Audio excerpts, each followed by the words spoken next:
Now, as you know, when we were on the air last night, we had just received information from the health authorities in Victoria that there is one new case of coronavirus.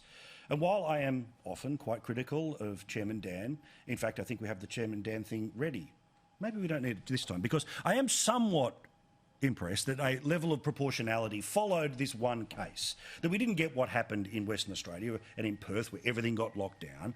But there's some interesting things worth talking about here, about the timeline of information and about how the information was doled out. Now, health officials apparently got the positive test from this person who worked in hotel quarantine at 5 p.m. Premier was informed at 6:30 p.m. The public was not informed until 9 p.m. And then a press conference happened while we were on the air at 10:30 Melbourne time last night.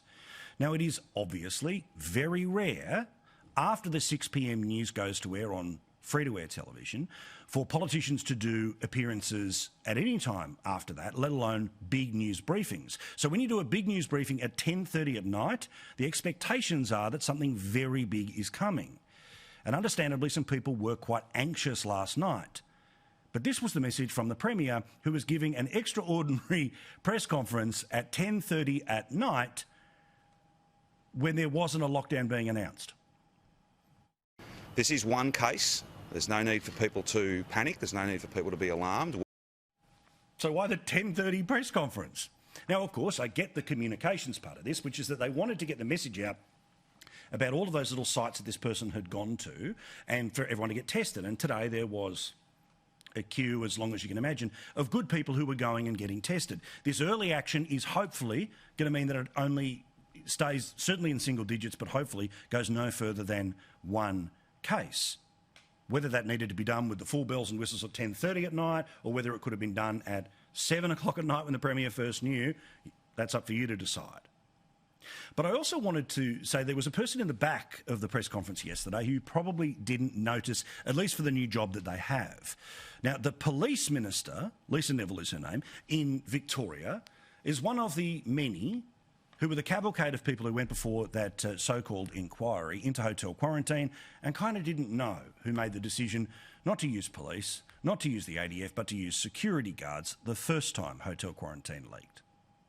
I have some memory, but not full memory. Well, now, part of her ministerial responsibilities is that she is the Minister for Hotel Quarantine. So now there is no doubt about whom is responsible and whom should be able to be on top of their brief. Now, last night, not a single question was asked of this minister, and this minister did not utter a single word in the press conference. But the best part of 12 hours later, she was doing interviews. So you would think that, again, everything had been learnt from the first time around, that there was one person, one chain of command, one person who could tell us what the heck has happened here. Well, guess what? This is what the Minister for Hotel Quarantine was saying about one case leaking from hotel quarantine today on 3AW.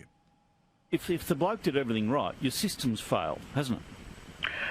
Well, no, I think we've had the best possible system in place but by based definition on the it's infection failed. controls. So, Neil, Are you I seriously think there are telling two me it hasn't different things. failed? I think there are two different things. Ooh. Something has gone wrong, no question about that, Good. right? Well, thanks, Scoop. Isn't it good to know the difference between me talking about it on the television, you watching it at home, and the minister who theoretically would be able to work it out is nothing. Something went wrong here. Oh, thanks. At least this time they're being upfront about the I know nothing stuff, even though they've completely rearranged the way that hotel quarantine works. Now, again, I hope that this is a victory of proportionality, that it's one case and nothing more happens. I'm glad that people were told, but they probably should have been told a bit earlier than 10:30 last night. Now, as you know, the main focus of those that were at the Grand Hyatt, where this person was working in hotel quarantine, are people in and around the Australian Tennis Open. Some 600 people who have had to be tested, and we'll have to wait some 24 hours to work out whether they'll be positive or not. But one thing is absolutely certain, is that the Australian Open is apparently due to start on Monday. The intention is to start the Australian Open again on Monday. So there's no intention of changing the times for the Australian Open. At this stage, there's no impact to the tournament proper. So good. Is this again a new sign of the Victorian government about proportionality?